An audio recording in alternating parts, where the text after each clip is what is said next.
अस्सलाम to all of you, hope so you all are fine and doing very well. तो आज का जो हमारा न्यूरोमेडिसिन का जो टॉपिक है वो है paraplegia, that means loss of motor and sensory function in the lower half of your body. ठीक है, तो विदाउट एनी डिले हम अपनी वीडियो स्टार्ट करते हैं।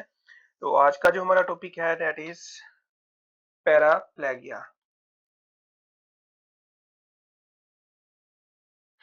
ठीक है, what does it means? Loss of motor and sensory function in the lower half of the body, this is called paraplegia. ठीक है, लॉस ऑफ motor,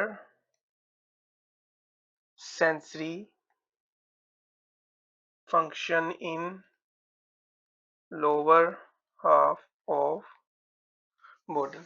ठीक है, इतना इंपॉर्टेंट नहीं है, एनआरई में अभी तक इसका एमसीक्यू नहीं आया, लेकिन चूंकि पैराप्लेजिया जो है ये एज अ सिम्टम जब हम देखें तो काफी चीजों में, फॉर एग्जांपल स्ट्रोक की बात कर लें या किसी और न्यूरोलॉजिकल डेफिसिट डिजीज की बात कर लें, तो उसमें जो हमें ये देखने को मिलता है। बहरहाल इसका जो अलग से जो है वो क्वेश्चन नहीं आया हुआ, हाँ, लेकिन इसकी जो काजेज हैं उनमें से जो है वो एमसीक्यूज आ चुके हैं, चाहे वो एनाटॉमिकल कोरिलेट्स हो लाइक डिस्क हर्निएशन में, ठीक है, या कुछ और हो, तो उसमें से जो है वो रिकॉल टाइप क्वेश्चन जो है वो आ चुके हैं। ठीक है, तो इसमें जो हमने सबसे पहले वो देखना है what is transverse mellitus. Basically it is an inflammatory disease, लेकिन जो कि हम पैराप्लेजिया पर हैं तो इसकी हमने काजेज को डिस्कस करना है कि पैराप्लेजिया की जो है जो मेन काजेज हैं वो कौन सी हो सकती हैं। तो ट्रांसवर्स मिलाइटिस को हमने देखना है कि व्हाट इज ट्रांसवर्स मिलाइटिस। यहाँ पर मैं लिख लेता हूँ, व्हाट इज ट्रांसवर्स मिलाइटिस। ठीक है, तो नाम से ही पता चल रहा है कि myelitis, this is an acute inflammatory demyelinating disorder affecting the your spinal cord. ठीक है, और अ वेरियल नंबर ऑफ सेगमेंट, लाइक इसमें जो है अगर हम मल्टीपल स्क्लेरोसिस की बात करें तो उसमें एक स्पेसिफिक रीजन जो है वो इफेक्ट हो सकता है। बहरहाल वो तो ब्रेन को इफेक्ट करता है, लेकिन स्पाइनल कॉर्ड में भी जो है वो इफेक्ट हो सकता है, लेकिन वो एक स्पेसिफिक रीजन को या स्पेसिफिक पार्ट को इफेक्ट करता है। लेकिन इसमें जो है मल्टीपल सेगमेंट जो है, for example this is your T segment, this is your C segment, तो इसमें जो है मल्टीपल सेगमेंट की जो है वो इन्वॉल्वमेंट हो सकती है इन ट्रांसफर मेलेटस। तो ये इसकी डेफिनेशन क्या है? It is an acute inflammatory demyelinating disease that affect your spinal cord over a variable number of segments। ठीक है, इसमें एक सेगमेंट इन्वॉल्व नहीं हो सकता, इसमें मल्टीपल सेगमेंट जो है वो इन्वॉल्व सकते हैं। Acute inflammatory demyelinating disorder of spinal cord. ठीक है, अब जब ये स्पाइनल कॉर्ड को इन्वॉल्व करेगा तो जारी बात है उसमें से आपके जो है नर्व रूट्स जो है गुजरे हैं, मोटर फाइबर्स भी गुजरे हैं, सेंसरी फाइबर भी गुजरे हैं। तो जब जारी बात है जब ये डिजीज हो जाएगी तो वो फाइबर जो है वो भी जो है वो डैमेज होंगे।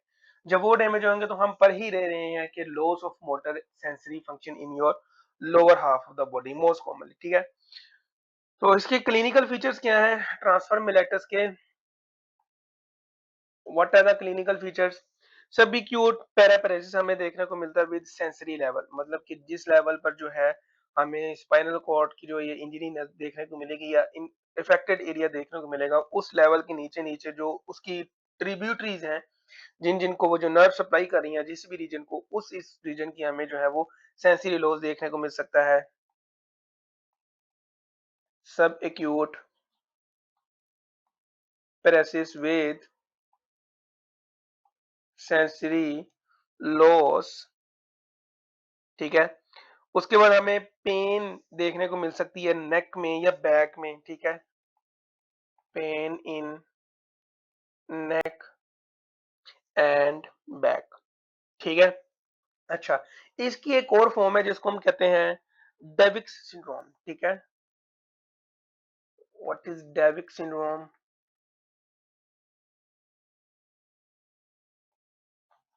तो डेविक सिंड्रोम में जो है आपको ट्रांसवर्स मलाइटस होता है प्लस बाइलेटरल ऑप्टिक न्यूराइटिस होता है। ठीक है, लेकिन मल्टीपल स्क्लेरोसिस हमने बड़ा, ऑप्टिक न्यूराइटिस जो है वो मोस्टली जो है यूनिलेटरल हमें देखने को मिलता है, बाइलेटरल भी इसमें होता है, लेकिन इसमें जो है transverse mellitus plus bilateral optic neuritis जो है ये क्लासिकल है किसका? डेविक सिंड्रोम, और इसका दूसरा नाम है न्यूरोमेलाइटिस ऑप्टिका। ठीक है, इसका दूसरा नाम है न्यूरोमेलाइटिस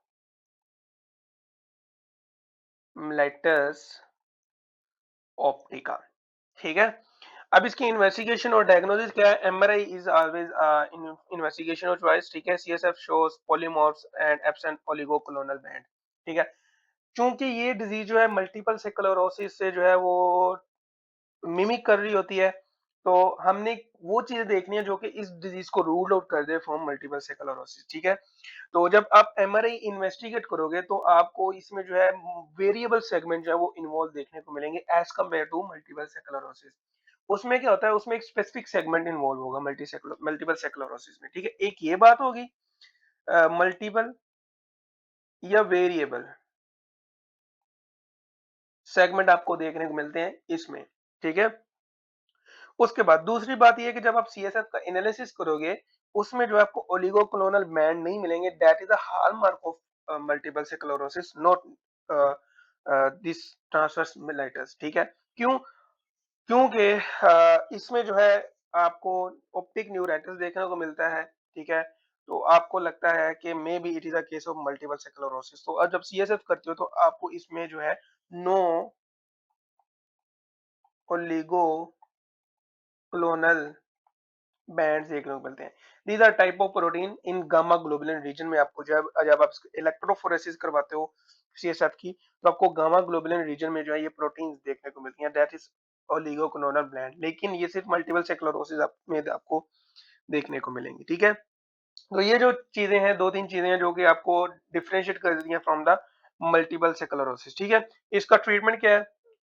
क्योंकि ये इन्फ्लेमेशन है, ठीक है, और ऊपर से न्यूरोमलाइटिस भी, न्यूरोमलाइटिस ऑप्टिका है, मतलब कि बाइलेटरल जो है इसकी ऑप्टिक नर्व जो है, सॉरी, इसको जो है ऑप्टिक न्यूराइटिस हो चुका है। तो हमने मल्टीपल स्क्लेरोसिस में भी पढ़ा था इसका ट्रीटमेंट के ऑप्टिक न्यूराइटिस को बचाने के लिए हम हाई डोज जो है वो स्टीरॉइड्स देते हैं। तो इसके इसमें भी जो ट्रीटमेंट है वो आपका आईवी मिथाइल प्रेडनिसोलोन है, हाई डोज। ठीक है, high dose IV methylprednisolone, या प्रेडनिसोन भी कुछ लोग कह देते हैं। ठीक है, ये था हमारा ट्रांसवर्स मेलाइटिस। ठीक है, तो ट्रांसवर्स मेलाइटिस को आपने किस तरह से केस आपको प्रेजेंट किया जाएगा? पेशेंट आएगा, पैराप्रेसिस के साथ आएगा, loss of motor sensory function के साथ आएगा, लोअर हाफ ऑफ बॉडी का। ठीक है, उसके बाद जब आप उस बताया होगा कि हमने इन्वेस्टिगेशन की है एमआरआई पर, हमें जो है वेरिएबल सेगमेंट जो है स्पाइनल कॉर्ड के वो इन्वॉल्व देखने को मिले हैं। ठीक है, सीएसएफ हमने देखा है लेकिन उसमें ओलिगोक्लोनल ब्लैंड हमें नहीं देखने को मिले। Which of the following is most likely diagnosis? वहां पर मल्टीपल स्क्लेरोसिस का भी ऑप्शन हो सकता है, वहां पर जो है आपको लंबर डिस्क हर्निएशन का भी ऑप्शन हो सकता है, वहां पर आपको जो है ट्रांसवर्स मेलाइटिस जो कि बनता है वो ऑप्शन हो सकता है, ब्ला ब्ला ब्ला, इस तरह से ऑप्शन हो सकते हैं। लेकिन अभी तक इसका जो एनआरई में एज इट जो है वो क्वेश्चन आई थिंक सो नहीं आया। तो मैंने बता दिया कि किस तरह से आपको जो है वो टेस्ट किया जा सकता है इस टॉपिक ऊपर। ठीक है, उसके बाद आ जाए तो पैराप्लेजिया की और क्या काज हो सकती है? Malignant cord compression. ऐसी कंप्रेशन जो कि आपकी स्पाइनल कॉर्ड के जो फाइबर्स हैं उनको कंप्रेस कर दे। जब कंप्रेस हो जाएंगे तो जारी बात है उनकी इंजरी होगी। तो जिस लेवल पर कंप्रेशन होगी उस लेवल के नीचे का जितना भी एरिया होगा वो या तो पैरालाइज हो जाएगा या तो हेमीप्रेसिस आपको जो है वो देखने को मिल जाएगा। सेंसरी एंड मोटर न्यूरॉन जो है, मोटर डिसफंक्शन है, दोनों देखने को मिलेगा। तो what is malignant cord decompression?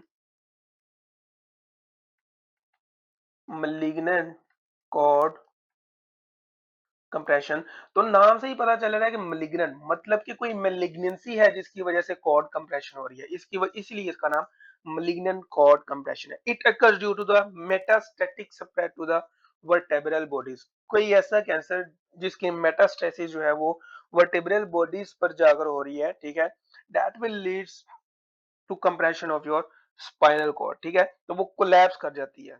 ठीक है, आप देखोगे कि पेशेंट की जो हिस्ट्री होगी, आप इन पेशेंट में जो है वो हिस्ट्री होगी स्मोकिंग की।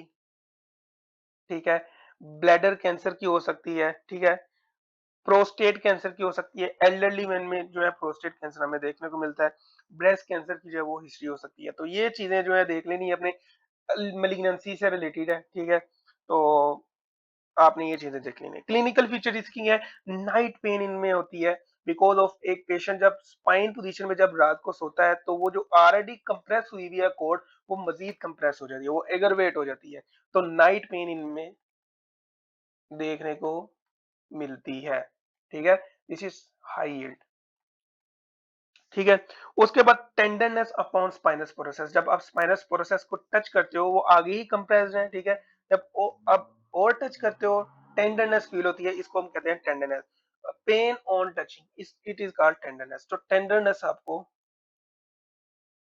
देखने को मिलती है। ठीक है, इन्वेस्टिगेशन इसकी क्या है, तो इन्वेस्टिगेशन में आपने एमआरआई पर जाना है। MRI it is investigation of choice, whole spine की आपने इन्वेस्टिगेशन करनी है। ठीक है, उसके बाद इसका ट्रीटमेंट क्या है, इमीडिएट आईवी डेक्सामेथासोन। ठीक है, आईवी डेक्सामेथासोन बिकॉज ऑफ आपने पेशेंट को जो एक्यूटली ट्रीट करना है, बाद में आप देखोगे मेलिग्नेंसी है कोई जो स्कैनरी काज है उसकी वजह से मेलिग्नेंसी हुई हुई है। ठीक है, मेलिग्नेंट कॉर्ड कंप्रेशन हुई हुई है, तो आपने उसको जो फिर अल्टरनेटिव जो काज होगी उसको जो है वो ट्रीट करना है। ठीक है, ट्रीटमेंट डिपेंड ऑन, आप रेडियोथेरेपी कर सकते हो कैंसर की, या कुछ और कर सकते हो, या आप इस कोड की जो है वो न्यूरोलॉजिकल डीकम्प्रेशन कर सकते हो। ठीक है, तो इसमें आप जा सकते हो। ठीक हो गया, अब आ जाओ एंटीरियर स्पाइनल आर्टरी सिंड्रोम। ठीक है, एंटीरियर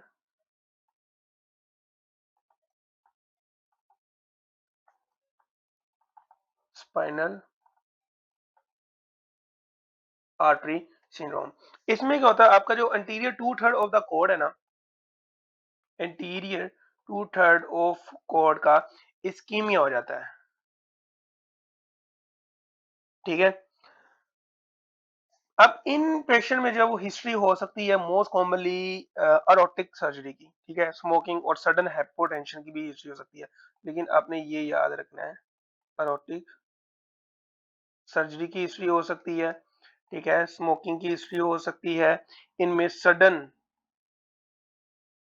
हाइपोटेंशन की हिस्ट्री हो सकती है, लेकिन अरोटिक सर्जरी की आपने नहीं बोलनी। ठीक हो गया, अब इसमें क्लिनिकल फीचर्स क्या हैं, bilateral loss of motor and pain, temperature loss, vibration, proprioception जो है। ठीक है, bilateral loss of motor and pain, temperature loss होता है। ठीक है, और वाइब्रेशन एंड प्रोप्रियोसेप्शन जो है वो स्पेयर रहती है because of that is present dorsal. ठीक है, पोस्टीरियर कॉलम में वो प्रेजेंट होती है। तो इन पेशेंट में जो है हमें क्लिनिकल फीचर्स देखने को मिलते हैं, bilateral loss of motor function. ठीक है, पेन एंड टेम्परेचर सेंसेशन, ये हमें देखने को मिलता है because of these fibres are present anteriorly. ठीक है, लेकिन वाइब्रेशन एंड प्रोप्रियोसेप्शन जो है वो इंटैक्ट रहती है, but vibration proprioception is intact. Why? Because of that is present, इसके फाइबर जो है वो डोर्सली प्रेजेंट होते हैं। और ये सिंड्रोम कौन सा है, एंटीरियर स्पाइनल आर्टरी का सिंड्रोम है, तो ये स्पेयर पैटर्न है बिकॉज, चलो लिखना क्या आपको पता बता ही दिया, it is present in posterior column. ठीक है, तो ये सारे कहानियां एंटीरियर स्पाइनल आर्टरी की। इसका ट्रीटमेंट स्पोर्टिव है, जो हो सकता है आप उन्हें वो कर देना है। ठीक है, उसके बाद आते हैं तो लंबार डिस्क herniation। ठीक है, from paraplegia point of view. ठीक है, this is our last topic. ठीक है, मोटे मोटे जो बनते थे वो मैंने बता दिया, इसमें से अभी तक एमसीक्यू एज इट जो वो है नहीं आया हुआ। ठीक है, तो what is lumbar disc herniation, हाँ इसमें से रिकॉल क्वेश्चन आया हुआ है एनाटॉमिकल पॉइंट ऑफ व्यू से। Lumbar disc herniation। ठीक है, तो इसमें होता है क्या कि आपका जो न्यूक्लियस पल्पोसस है वो पोस्टीरोलेटरली जो है वो डिसलोकेट हो जाता है थ्रू एनुलस फाइब्रस। ठीक है, at level of L4 to L5 and L5 to S1 most commonly. अब जितनी भी बातें मैंने बताई हैं ये सभी इंपॉर्टेंट है। इसमें क्या होता है, आपका जो हर्निएट चीज होती है वो होती है न्यूक्लियस पल्पोसस। ठीक है, ये बात आपने याद रखनी है। दूसरी बात, कहां पर होता है, किस जगह पर होता है। ठीक है, वो होता है आपका पोस्टीरो लेटरली। ये बात आपने याद रखनी है।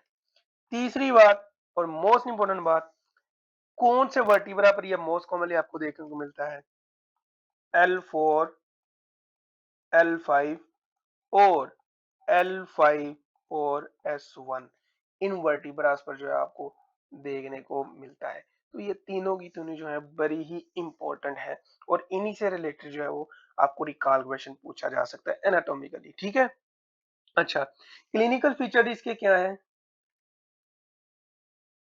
What are the clinical features? तो लो बैक पेन होती है that radiates to buttock. Low back pain radiates to your buttocks, ठीक है। थाई, थाई को भी जा सकती है, काफ में भी जा सकती है और आपके जो है वो पांव पर भी जा सकती है।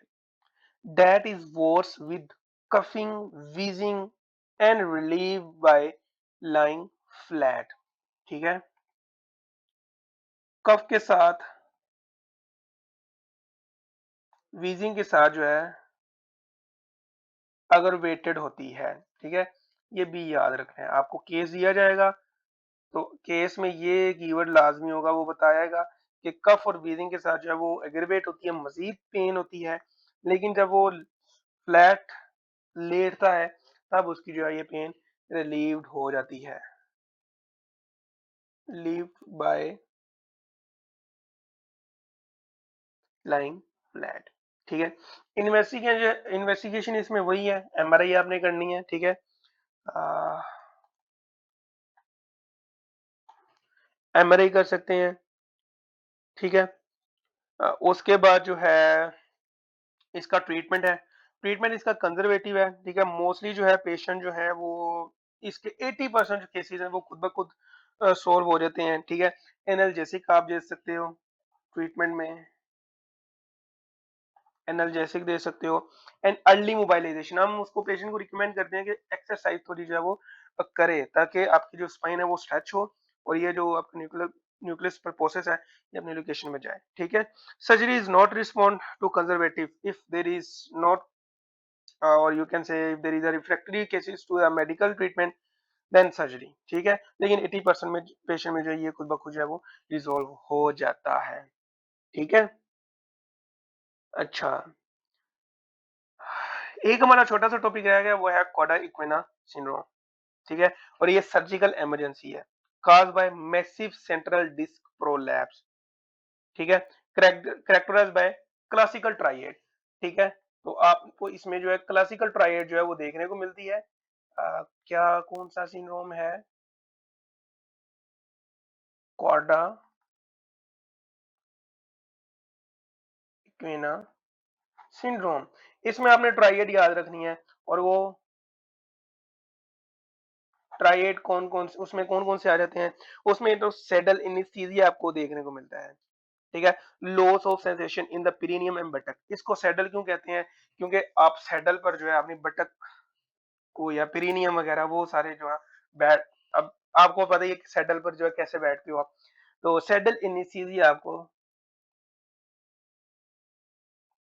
एनेस्थीसिया देखने को मिलता है। What is this?